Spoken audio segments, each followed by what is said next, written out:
আজ 15ই অগস্ট। শহরের প্রতিটা বাড়ির ছাদে আজ তেরঙ্গা। কেউ পতাকা কিনছে, কেউ হোয়াটসঅ্যাপে দেশপ্রেমের ছবি পাঠাচ্ছে, আবার কেউ স্কুলের অনুষ্ঠানে যাওয়ার জন্য ছেলে মেয়েকে তৈরি করছে। কিন্তু শহরের একটা পুরনো গলির শেষ বাড়িটায় আজও পতাকা ওঠেনি। সেখানে থাকেন 82 বছরের অমলবাবু।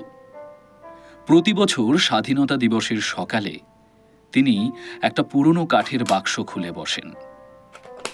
বাক্সটার ভেতরে একটা ভাঁজ করা তেরঙ্গা, খুব পুরনো, রং ফিকে হয়ে গেছে, কোনাটা একটু ছেঁড়া। কিন্তু অমলবাবু সেটাকে এমনভাবে ধরেন যেন সেটা পৃথিবীর সবচেয়ে দামি জিনিস। পাশের বাড়ির 6 বছরের রুদ্রাণী প্রতিদিনের মতো ছুটে এলো। দাদু, তোমার পতাকাটা এত পুরনো কেন? অমলবাবু একটু হেসে বললেন, কারণ এই পতাকাটা শুধু স্বাধীনতা দেখেনি রে, স্বাধীনতার দামও দেখেছে। রুদ্রাণী অবাক। দাদু, তুমি কি স্বাধীনতা সংগ্রামী ছিলে? অমলবাবু মাথা নাড়লেন। না। একটু থেমে বললেন,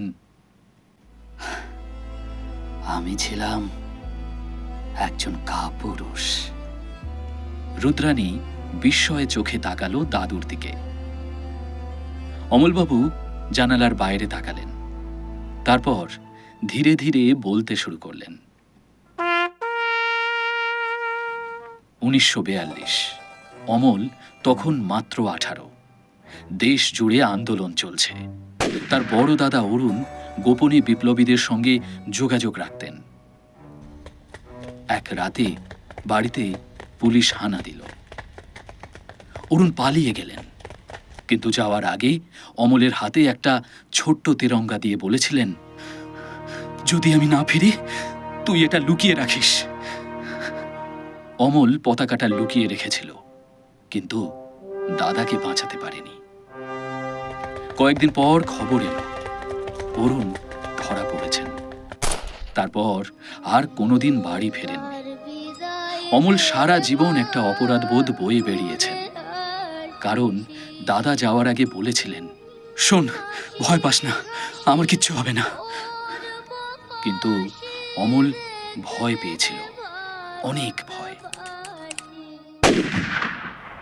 তারপর এলো 15ই অগস্ট 1947। দেশ স্বাধীন, সারা শহর তখন আনন্দে ভাসছে। কিন্তু অমল সেই ভিড়ের মধ্যে দাঁড়িয়ে কাঁদছিল, কারণ তার হাতে ছিল দাদার সেই তেরঙ্গা। তার মনে হচ্ছিল। রুদ্রাণী আস্তে করে জিজ্ঞেস করল, তারপর? অমলবাবু বললেন, তারপর বুঝলাম স্বাধীনতা শুধু যারা লড়েছিল তাদের জন্য নয়, স্বাধীনতা তাদের জন্য যারা ভয় পেয়েছিল, কিন্তু পরে ভয়কে হারাতে শিখেছিল। সেই দিন থেকে অমলবাবু একটা কাজ শুরু করেছিলেন। প্রতি বছর স্বাধীনতা দিবসে তিনি পাড়ার দরিদ্র বাচ্চাদের জন্য বই কিনতেন, কারো স্কুলের ফি দিতেন, কারো চিকিৎসার ব্যবস্থা করতেন। কারণ তার কাছে স্বাধীনতা মানে শুধু ব্রিটিশদের চলে যাওয়া নয়, স্বাধীনতা মানে একটা শিশুর হাতে বই থাকা, একজন মেয়ের নিজের সিদ্ধান্ত নেওয়ার অধিকার থাকা, একজন বৃদ্ধের সম্মান নিয়ে বেঁচে থাকা, আর একজন মানুষ অন্যায় দেখলে চুপ না থাকা। রুদ্রাণী কিছুক্ষণ চুপ করে রইল, তারপর বলল, দাদু, আজ পতাকা তুমি তুলবে? অমলবাবু মাথা নাড়লেন। না রে। কেন? অমলবাবু পুরনো তেরঙ্গাটা রুদ্রাণীর হাতে দিয়ে বললেন, আজ পতাকা তুই তুলবি। রুদ্রাণী অবাক হয়ে তাকিয়ে রইল। অমলবাবু বললেন, আমাদের প্রজন্ম দেশটা স্বাধীন করেছিল, কিন্তু তোদের প্রজন্মকে দেশটাকে ভালো রাখতে হবে। তিরঙ্গা ধীরে ধীরে ছাদের উপরে উঠল।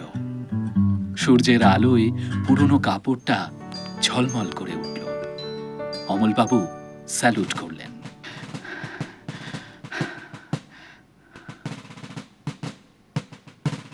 তার চোখে জল। রুদ্রাণী বলল, দাদু, তুমি তো বলেছিলে তুমি কাপড় ধুচ্ছিলে। অমলবাবু হেসে বললেন, কিন্তু একটা জিনিস শিখেছি, সাহস মানে শুধু ভয় না পাওয়া নয় রে, ভয় পাওয়ার পরেও ঠিক কাজটা সঠিকভাবে করে যাওয়ার নামই সাহস। তিরঙ্গা আকাশে উঠছে সগর্বে, আর নিচে দাঁড়িয়ে আছে দুটো প্রজন্ম। একজন স্বাধীনতা দেখেছে, আর একজন স্বাধীনতার ভবিষ্যৎ। 15ই অগস্ট শুধু একটা তারিখ নয়, এটা একটা প্রশ্ন।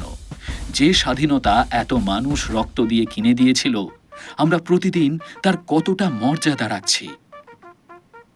কারণ দেশকে ভালোবাসার সবচেয়ে বড় প্রমাণ পতাকা হাতে ছবি তোলা নয়, দেশের একজন মানুষকে একটু ভালোভাবে বাঁচতে সাহায্য করা। রক্ত কমলে গাথা মাল্যখানি, বিজয় লক্ষ্মী দেবে তাদেরই গলে, মুক্তির মন্দির সোপান